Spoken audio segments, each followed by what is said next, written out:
Welcome, everybody.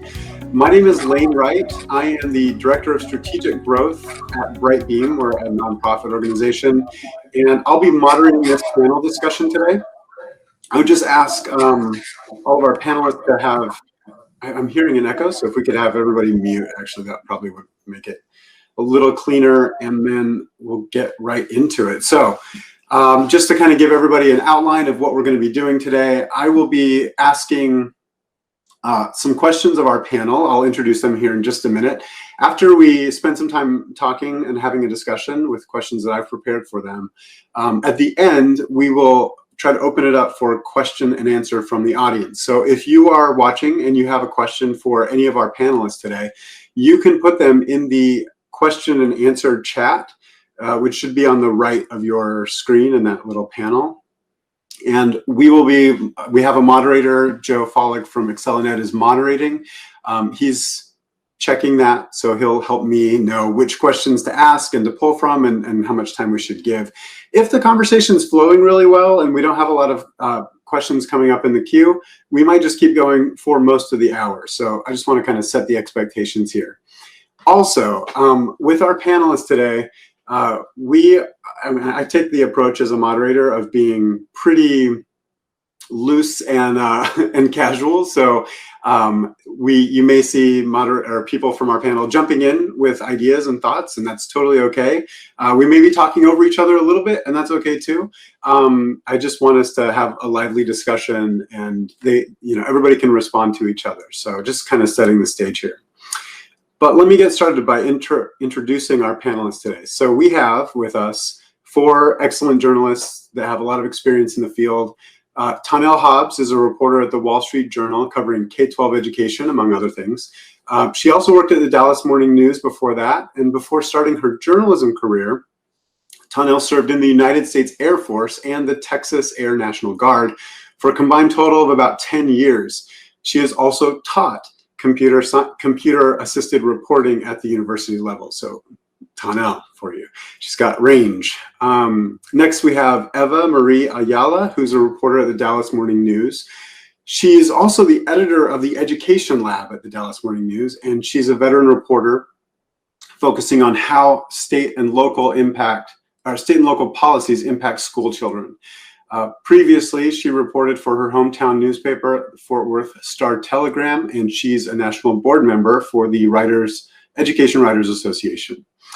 And next up, we have our sole radio reporter, Jessica Bakeman. She reports on K-12 and higher education issues for WLRN, which is the NPR affiliate in South Florida. She's won a couple of awards down there for her work. And before NPR, before the WLRN, job, she had helped establish Politico's national network of state capital coverage, and she also covered New York state politics for the Wall Street Journal and US Today.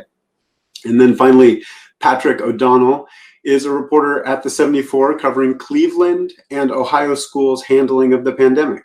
He previously covered education for the Plain Dealer in Cleveland.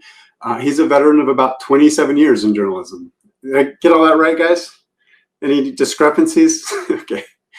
All right, well, I just want to get this started here with a question about what is one of the most poignant examples of how education has been disrupted because of the pandemic for you? Like, was there one story or a moment when you just thought, like, whoa, this is a big problem and like this is serious? I mean, obviously the pandemic has always been considered serious, but was there a moment when you realized the impact it was really having on our public school systems? It's a pretty broad question, but I'll open it up to you. I'm not sure that there was one moment. I think for all of us, the pandemic, or a lot of us, there's been just this constant overwhelming of having to do all the things, of having to tell all the stories, because each thing was so pressing. You had the digital divide and how kids going to get access to technology in such a short amount of time. You had special education needs. Oh my God, how are these kids getting assessed? Especially when you have those who aren't as verbal or have as many skills or need, constant help and attention. It was just like everybody else, like all the things happening all at once. How do you allocate your limited resources to tell all these stories that need to be told right now?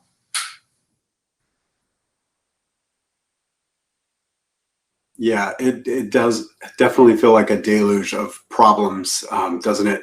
You know, I noticed right off that remote learning was going to be a problem because there were just so many students that couldn't get online. You know, there were teachers who hadn't really been trained even to teach, remote learning.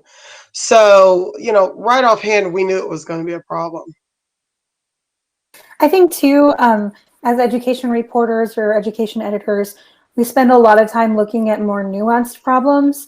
And when the pandemic hit, the immediate questions rightfully were more about like, how do we meet the basic needs of these children, even going to how are we going to feed them?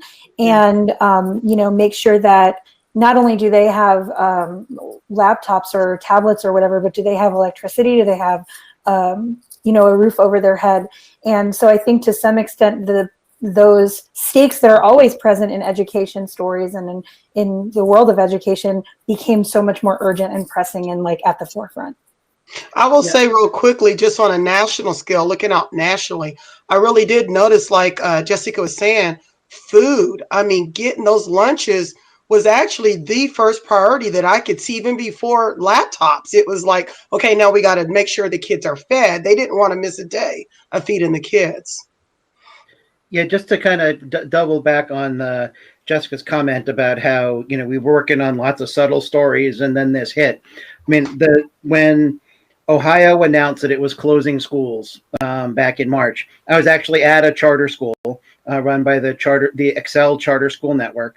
And I was talking to the head of that school district, that charter school network, about how its results had changed over its few years in Ohio and where its scores going up and what strategies were they using. And I finished the interview and walking out to my car and saw tweets coming over. The governor was shutting schools down.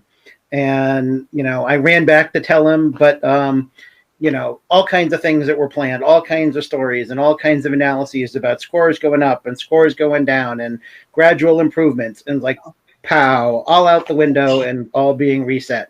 And, that minute stands out to me quite a bit. It just kind of threw everything out the window.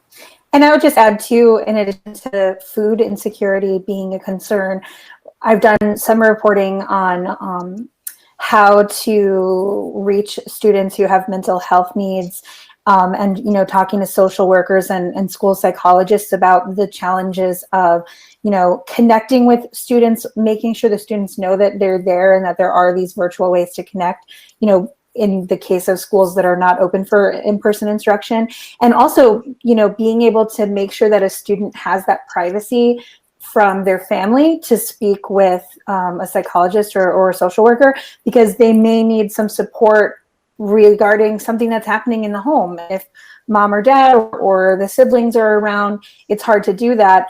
And there's just, I think we have yet to see even like the surface of the mental health crisis among children that is going to result from this.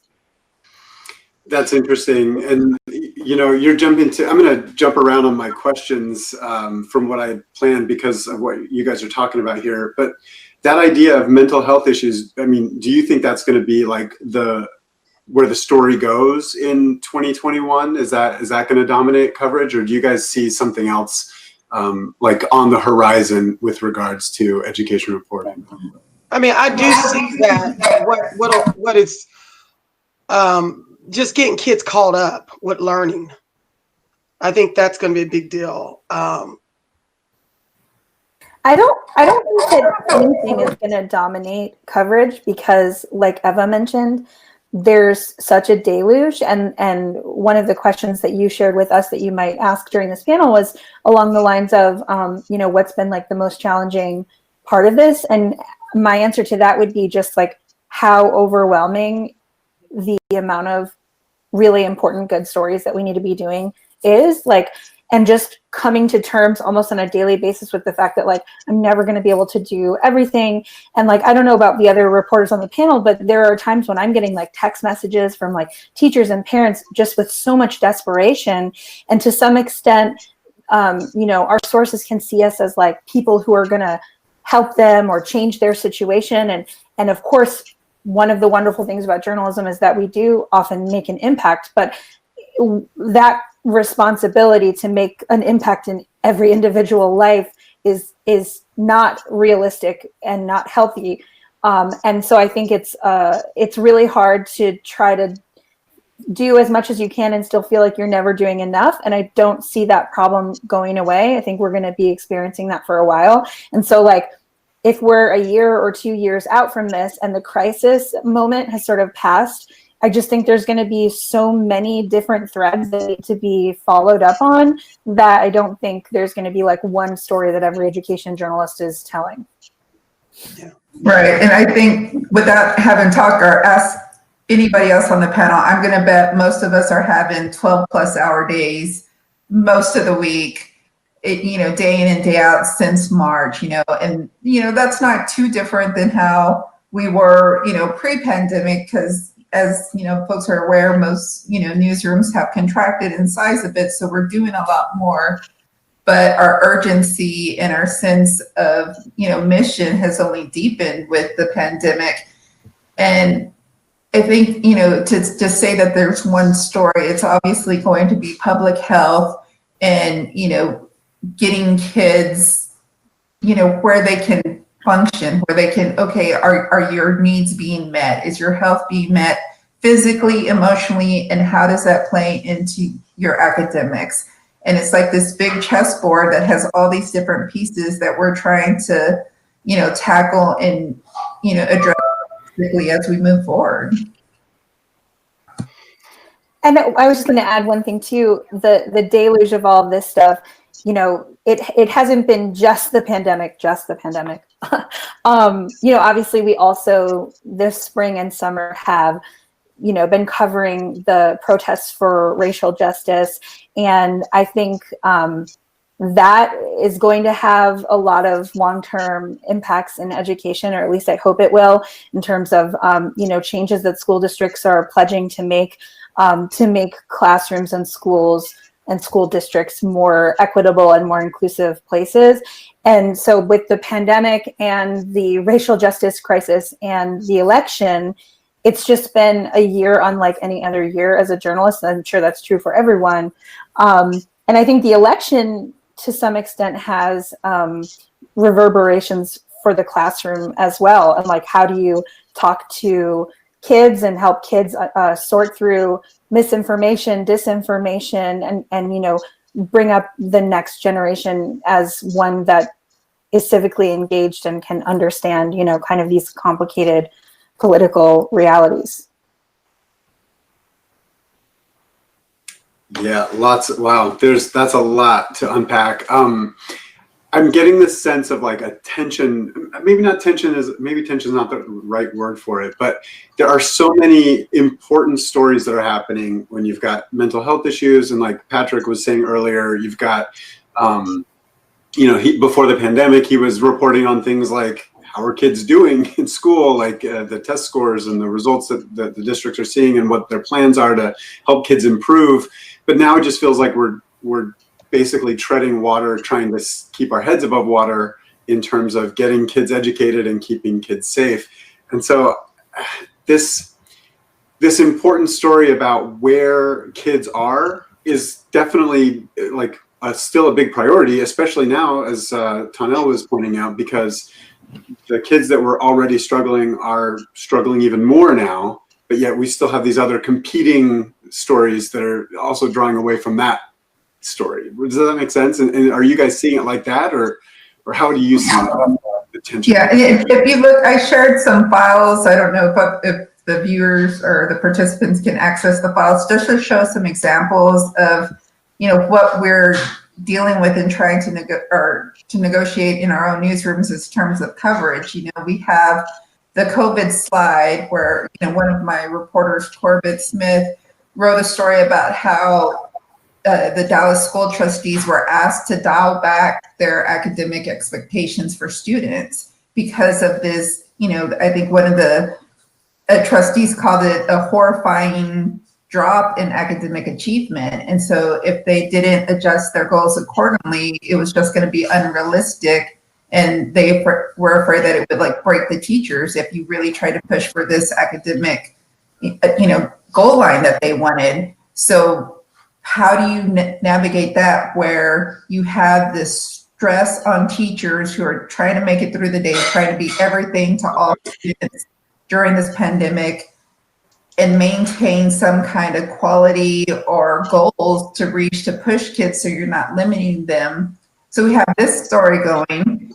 Then, I think in that same issue is one where we had one of our reporters was able to virtually tap into a classroom and listen to students talk about their concerns about the election. It was on election day. She was, listening, talking, hearing them talk about their concerns about immigration issues, about, social justice issues. And, all of that is happening at once. Plus we have a school district in our or in the Dallas area who's on the verge of being taken over by the state and already has state intervention. So, that kind of civic responsibility for us doesn't fall back either. Yeah. I was going to show like a, I don't know if you guys can you guys see that? Yeah. Oh, good. It worked. This is a story that I actually, in talking about kids being behind, I actually went to Jackson, Mississippi for this story. And this Jackson, Mississippi, it's one of the most struggling school districts in that state. And I spent some time with families whose children were just already very far behind. And their fear was like, how much further are they going to get behind? And, is the one parent even said, is the district or are they setting me up for failure? So this was one of those really in your face stories where I had written that line. And I think a lot of us education reporters, we write that line a lot about struggling students. And I really did want to go to a place like this where there was already concern about kids being behind. So I do feel strongly that going into this school year or next year, 2021, that we're going to see probably a lot of emphasis on getting kids caught up, because the whole hope was, remember that, this spring remote learning rolled out, the results were not great. And then, going into the fall, everything was going to be better, and there's still a lot of struggles going on. So I do see a lot more focus on just getting kids caught back up. Some kids literally haven't been in a classroom since March. That's a long time not to be in a classroom. So I do see that. That's the case up in Cleveland. They've been remote all fall. Yeah. So, I mean, and we're in the process of taking a look at how much, how much enrollment is falling and whether kids are disappearing and how much kids are actually attending the classes online. And we're still sorting some of that out. But I mean, Cleveland is one of the poorest cities in America. Depending on the measures and what year, it has the highest or close to the highest childhood poverty in the United States. It's had lower results all the time. Kids are starting behind, and now they're all remote. And I mean, the district's been trying to bring kids back, the high needs kids back, but COVID's skyrocketing and they haven't been able to do that. I mean, I don't know what they're going to get accomplished this year and I think the talk is going to become soon, what's the strategy for coming out of COVID? And the CEO of the district's already talking about saving money and saving resources and thinking about ways to plan a recovery. And I think treading water right now is probably it, but what happens after? Yeah, I was just to echo what Patrick is saying. I think that we are still, even this many months into this, to some extent overwhelmed with all of the problems that we are highlighting in our work, but not as much the solutions. And part of that is because of time constraints, but also part of that is we don't necessarily know what the solutions are. I mean, the pandemic is unprecedented in a lot of ways, and some of the things that we thought were the right thing to do 3 months ago, we now know were the exact wrong thing to do, and we're still kind of working through what the limited research tells us about school reopenings and the pros and cons of that in terms of physical health and mental health and education and all that stuff. So I do think that probably the forward thinking story is like, how do we fix this? And that's something that everyone's going to be kind of figuring out in real time. And also, I think a lot of the budget catastrophes that are on the way have not really fully hit yet. Just in the sense of how budgeting happens, and a lot of people are not at the point in the budget yet where they're feeling the big drops in sales tax and property tax revenue and income tax revenue if you're in a state with income tax, or however your schools are funded. So I think that next year is going to be a mess in terms of school finances and college finances as well. So I think that's something we're going to be looking at. But if any of our listeners think they have some solutions to some of these problems we're talking about, like, we're all ears, because I do want to feel more like I'm doing reporting that is, a part of the solution and making a difference in a positive way, rather than just another story to tell you how heartbreaking it is that, XYZ kids or families are in certain situations. Can you go back to something you mentioned earlier, just now, I guess, was that schools thought one course of action was the correct one, and then 3 months later they decided that was actually the wrong thing to do. Can you give us some examples of that? Well, I actually kind of meant it more broadly in terms of like we as a society and everything we're figuring out, but this relates to schools. So for example, earlier on, there was a lot more concern about the spread of COVID-19 through surfaces. And so there was so much of a focus on what some people have sort of cynically called hygiene theater, like the electrostatic sprayers and like the Clorox wipes and everything. And now we know, like, yes, that's possible, but it's not, the primary way that transmission is happening. And so now we know, what's more important is to think about masking and not being, I guess, inside without masks, especially, and 6 feet distance and all that stuff. And so I think it's kind of just been like adjusting all the way along. And like I brought up, I mean, I certainly wouldn't put myself out there as the expert, and I don't think it's settled yet, but the question of whether schools should be open at all. And also, what we're seeing from other countries where they're really prioritizing keeping schools open, but in order to do that, they're pretty much closing everything else, to make sure that the conditions inside schools are as safe as possible for students and staff, and that's not something we're really seeing here. So I think it's going to be a long time before we really know, like, how much are school reopenings driving infection rates, and even if they are driving infection rates to some extent, is it better than all of the health and social problems and academic problems that come out of school closures? So it's just hard to know what the right thing is to do when we don't have enough data yet. Yeah. Does everybody agree with that? Tawnell, I'm interested in hearing what you think about this idea of starting to solve some of these problems, or are we still just trying to survive right now, and we're not even at that point of starting to like innovate and come up with things? Or maybe we are. I don't know. From what you're seeing when you guys talk to people.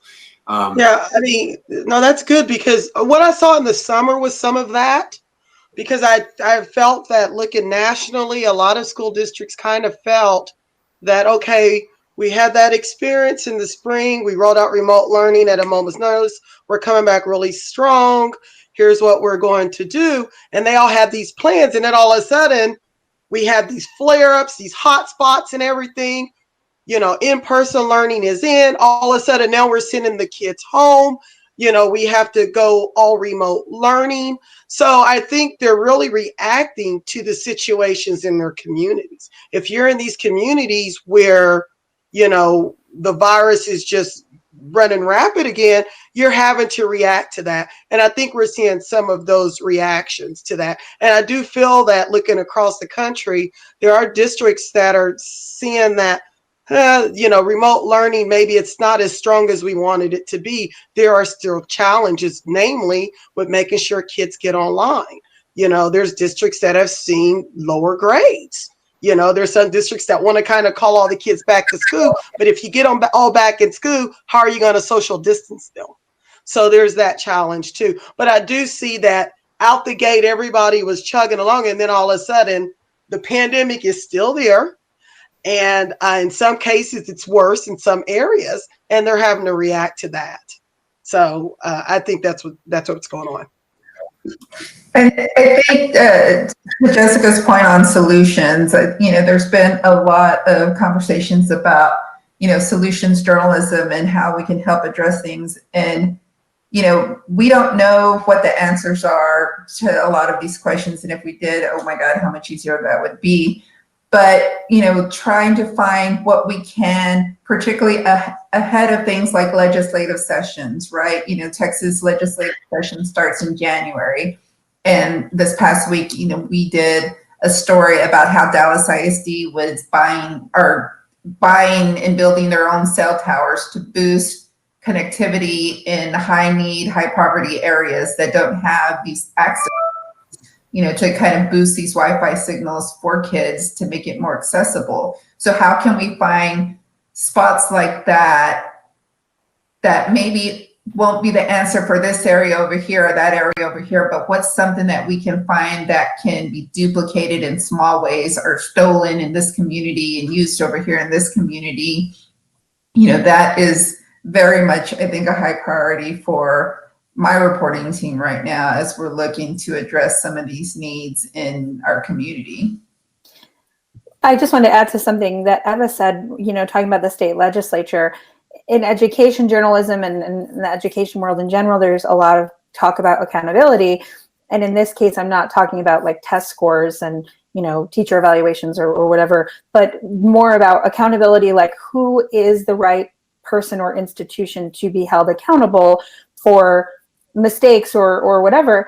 And I think that is kind of jumbled up right now because, I think it's fair to say that there hasn't been a whole lot of, I wouldn't say leadership, but, like mandates coming down from the federal government in terms of how to handle all of this. So it really has gone to states, and, local control is a sacrosanct aspect of education. And, we've seen that kind of upended here in Florida, where the state is pushing school board members who are elected constitutional officers in their districts to do things they don't want to do. And I think that is kind of happening all over the country, where there's this tension between state level policymakers and local policymakers, and then even further down as far as when you get to the school level of administrators and parents and all that stuff. So I think that's another thing that maybe we haven't had a whole lot of time to dig into yet, but is going to be important going forward, because I think that there could be some maybe dangerous precedents set during this time with state officials interfering or, involving themselves in what is in the realm of local elected officials. And once that happens, it might continue happening even when we're not in a crisis mode. So like when the governor makes issues an order declaring this or that for public school, is that the kind of thing you're talking about? Yeah. Like here in Florida. So in Florida, the Governor DeSantis and Education Commissioner Richard Corcoran have taken a very strong position from really the beginning that they want to see schools open, and they want there to be a choice for parents. And, part of that was this maneuver that essentially offered school districts that agreed to offer in-person classes additional funding to make it easier to continue in this sort of protracted situation where you have some students in school, some students at home, some students going back and forth because of whatever reason. And in South Florida, we did have the big summer surge. So in Miami-Dade and Broward, which are two of the largest school districts in the country and the two largest school districts in Florida, they did not immediately at the beginning of the school year open for in-person learning, although many other districts in Florida did. And eventually, when the numbers started to come down and the conditions in general started to improve, they began talking about opening schools. But ultimately, Miami-Dade and Broward ended up opening schools sooner than the school board members wanted to because of a pressure from the state that they might lose funding. And so that's an example of like, well, yeah, technically that decision is being made by the school board, but when we're talking about tens of millions of dollars on the precipice of a financial crisis, you can understand the school board members not feeling like they really do have a choice. And, you know, I'm kind of a nerd when it comes to government stuff, like state and local governments and the tensions that are sort of naturally inherent in that process. But I do think we're seeing some examples that are different than we've ever seen before in terms of state leaders getting involved and saying this is what school districts have to do. I think we're all here because we're nerds, right? And think, and I think, you know, that's kind of the thing about education. It really attracts like this really specific set of geeks that are just like to nerd out on this stuff, and it's wonderful and beautiful. And, you know, I think one of the concerns, like as a reporter that I have, is, you know, government and officials using this as an excuse to not be transparent, to withhold some data that is really critical to us understanding how students are learning or not learning during this time, to really understand what the true impacts are of, you know, schools being safe for students to return. You know, Texas, like everywhere else, has, you know, had incredible pressure to reopen schools. Well, you know, the things that we hear on the ground is how are schools and officials really counting what's a contact, what's a case that happened on campus or not on campus? You know, how are the numbers? How do we know how transparent people are going to be? And that really plays into the decisions that are being made up above, right? And if we don't have accurate data and we don't have that transparency, you know, that leaves a lot of people feeling, you know, nervous and reluctant to, you know, return to classrooms. I mean, we get messages from those teachers and staff members and parents all the time that they just don't trust the data that's out there. Yeah, can I share a personal example of that? So I've got 2 kids in public school right now, and then 2 that aren't quite that age.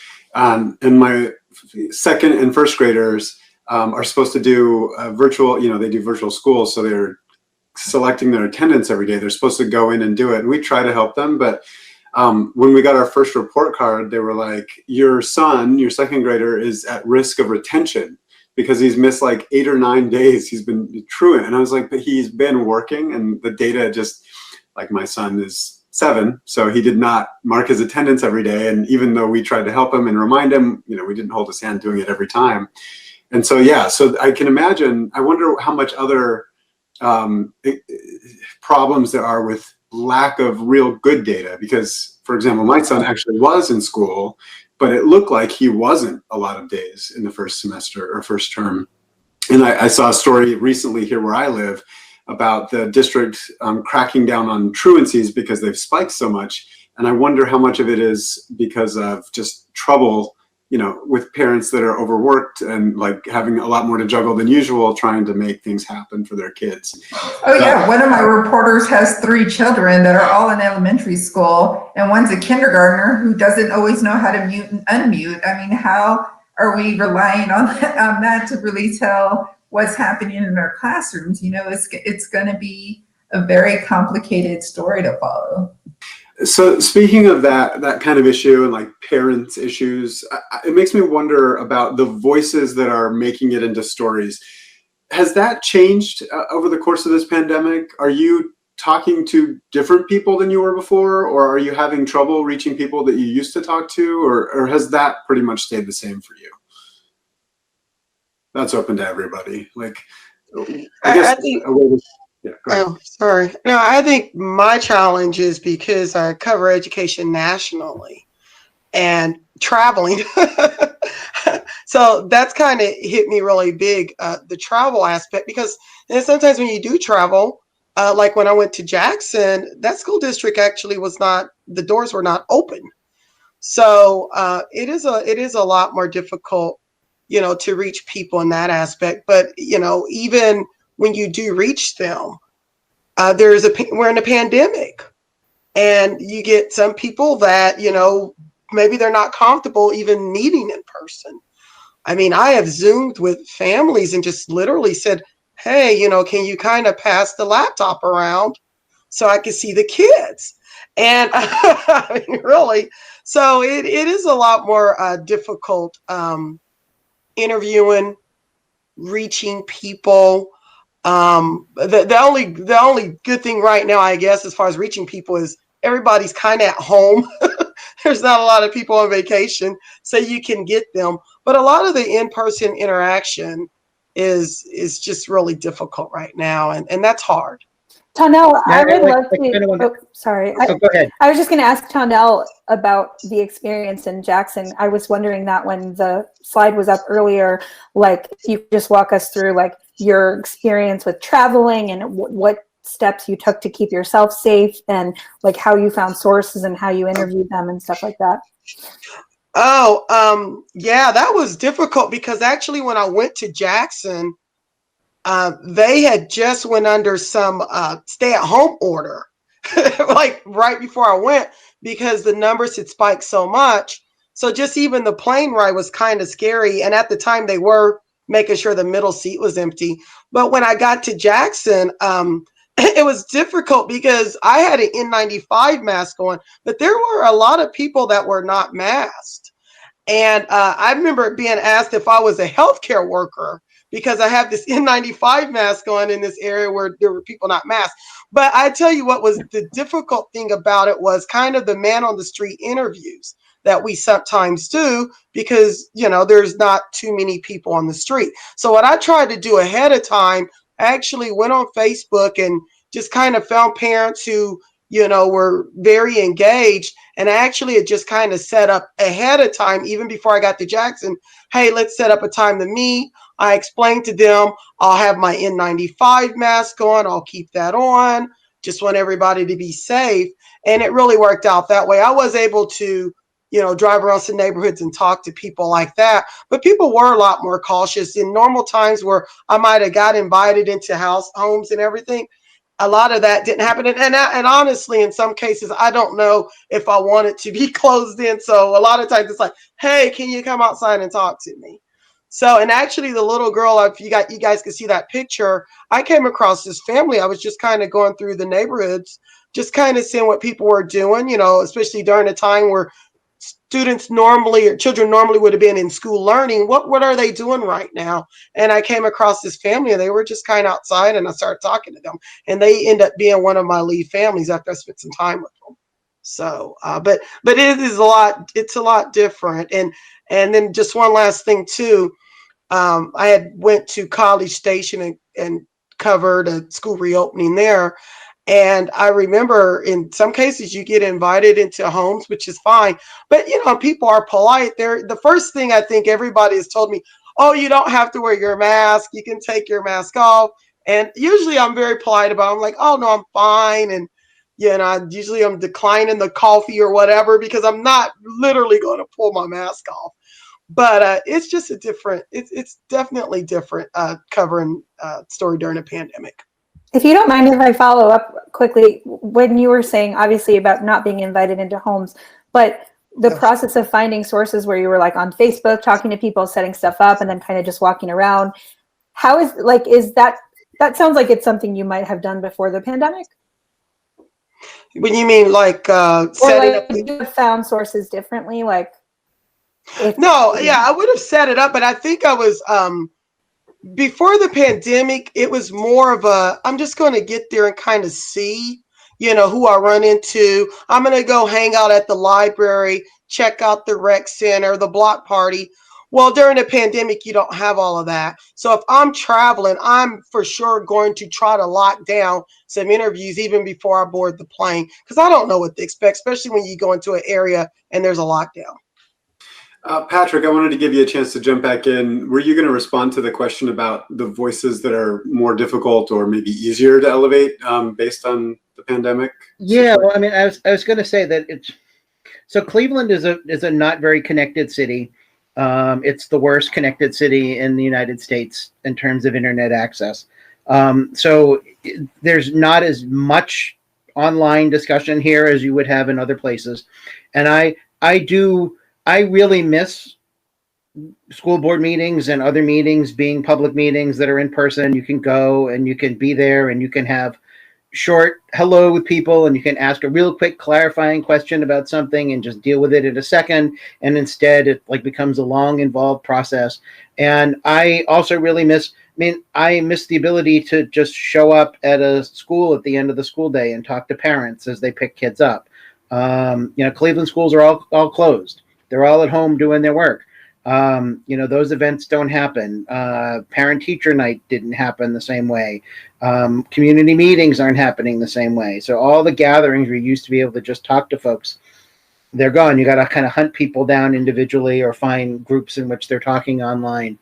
So I miss that quite a bit. So I hope that does return. Yeah. Do you think that's translating into a lack of representation or a change in representation of who actually is being represented in your stories and whose voices are being elevated? Or do you feel like with the technology and the tools and the adaptations you guys have figured out that you're still able to get the same voices that you wanted to? I think a lot of that has to do with building your relationships across the community in different organizations. And, if you just go to the same people all the time, you're not going to get that diversity of perspectives that you need.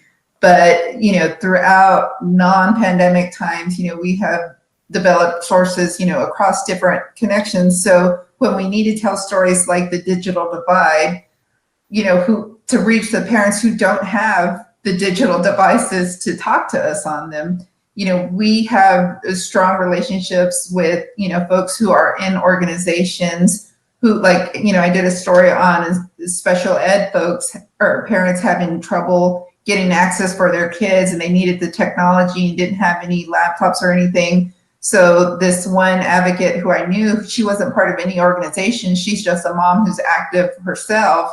She was close with this family. She physically drove over there and passed her phone to the mom. So we could talk to the mom and get, conversations going. So just having those connections help. But it's still a challenge. Journalism is a challenge regardless, but just building those connections as deep as possible. And I will say one good side effect, I think, of having to do more Zoom calls and more face-to-face is that people are more open to chatting with you rather than just a phone call, and they're getting more used to Zoom. And so you kind of go into their home and you see their little knickknacks and you see what's important. You see their dogs running by or their kids coming by to say hi. And that also builds more of a relationship and more of a connection, because it's like, okay, we're all going through this together. We're all kind of suffering and trying to navigate the world and stumbling in our own way. And, that kind of brings a small sense of solidarity, I think. Appreciate that. All right, I've got one last question before we get into the Q&A section. And this is one I think each of you might have an answer for, so we can go around for everybody here. But I'm really curious, what innovation would you like to see? We've already established that right now that's too far down the road for most of the education officials and schools to be really thinking about. Arguably, but the reality is that they're just not, because they're trying to survive. But what would you like to see? What do you think needs to change? And that this might be a good opportunity to start doing that differently. Can you guys respond to that, each of you? I think one of the things that we hope to see is really robust teacher preparation for online learning. We had some interim hearings before the legislative session where we had teacher groups talk about what they wanted for the upcoming session. And one of the things that we heard was the online education that we saw starting in March. It wasn't online education, it was crisis education. And, if we're going to have this continue for X amount of time, we need to have a robust way to approach getting teachers up to speed on what the best practices are and how to navigate this new world for them. There's a million things, but that's just one thing. I would say the technology. There are schools and there's areas in urban, rural, or whatever that, there are many kids that didn't have laptops, or there were not, internet or whatever at home or in the communities or even available. So that right there, I think what we'll see now is a more technology, savvy, or just more technology in these school systems. And I think that that's probably here to stay. I think the pandemic has really illuminated for everyone, whether you have any connection to a school at all, how vital schools are in serving our communities, and how much schools are hubs of social services. And I think that it would be great to see a more robust investment in schools along those lines, or some acknowledgement of that in developing other safety nets, because if there's this immediate crisis where the schools close and one of the first things people are worried about is how are we going to feed the kids, maybe we should be asking the question, why are the schools responsible for making sure that kids get fed? And like, what I know there are obviously other programs, but like those other programs obviously aren't meeting the need. So what can we do to make sure that a disruption of schools in the future doesn't mean kids are going hungry, and therefore when there is a school disruption, we can focus on education instead of focusing on feeding kids. And similarly, I was going to say, I think the pandemic has brought more attention to problems that have been there for a long time. One thing I've been hearing about a lot, and I'm hoping to do some more reporting on, is mold and air quality in classrooms, and how now that's something that we're thinking about and talking about all the time, because teachers and students are in classrooms together in some places, and we know that the primary way that the virus is transmitted is through respiratory droplets in the air. But these issues with moldy classrooms and classrooms with poor ventilation, or classrooms where you can't open the windows, or where the air conditioning is way too cold, or it's not on at all, have been going on for a long time. And maybe now, because of the pandemic, those issues will get more attention. And I mean attention from policymakers, from people who can actually change it. So it's kind of not my place to advocate for what schools have to do, but I will say that one of the issues I think is really going to be a challenge is meeting kids at whatever level they are when they come out of this. That there's lots of people having lots of different experiences in person and remote, and keeping up and not keeping up, and falling behind different amounts. And I know Cleveland has been talking and uses a lot of competency and mastery concepts to a certain extent. And I'm going to be really curious how we adapt to kids that are half a grade behind, a third of a grade behind, a whole grade behind, and how we go forward coming out of this. I think there's going to be a lot of discussions about that, and I'm really interested in what people come up with. Yeah, I just want to layer onto that, because I think it's also a very interesting question, because we've had the problem of students being far behind before, but this pandemic has exacerbated that problem. And my hope is that it will spur enough people to come up with better ideas and innovate in this area, and hopefully find ways to help all kids improve. And so, this is just me hoping that maybe out of this we'll get a better sense of actually how to make that difference for kids. Because I feel like for many years, while we've had some pockets of success, we still have this pernicious problem of kids being stuck behind grade levels and just not being able to catch up. And so, yeah, I think there's a lot here. Well, thank you for all those answers. We are going to go to our questions here. I think the first one here is from Jen Diaz, and I'm going to just read it here. It says, Irshad, if I'm pronouncing that right, Irshad Manji spoke earlier today about creating civility and efficiency in conversations with people who have different opinions. What are your thoughts on the media's role in encouraging civil discourse? Especially, and then just to layer onto that, especially at this time when that division seems pretty high, where people are almost angry with each other if you disagree with them. So how does education journalism fit into that? I think just personally, one of my favorite stories that we did recently was the election story, where one of my reporters just sat in an 8th grade classroom, via Zoom, to watch the discourse and how they talk to each other. And, ideally, people will read that story and be like, okay, like here's how you have these conversations in a civil way. It's not going to be the one thing that solves everything, right?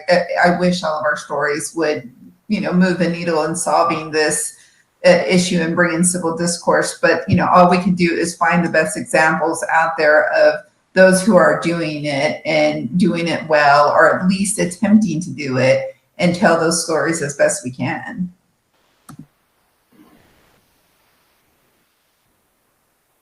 Great. Anybody else want to weigh in on that one? I mean, I don't know. I mean, the job of the media as a whole is to find common true facts to be the basis of a discussion. And, as with schools as much as anything else. Do you feel like journalism, I think, I don't know, there's been surveys, occasionally polls that ask like, how much do you trust these different groups of people? And journalism is never really high on that list of trust. How do you guys feel about that? And do you think it's gotten worse during this time or better? I mean, my guess is worse, but if you guys want to elaborate on that, like, do you feel like when you put out a story, like people are going to give it the consideration that it deserves?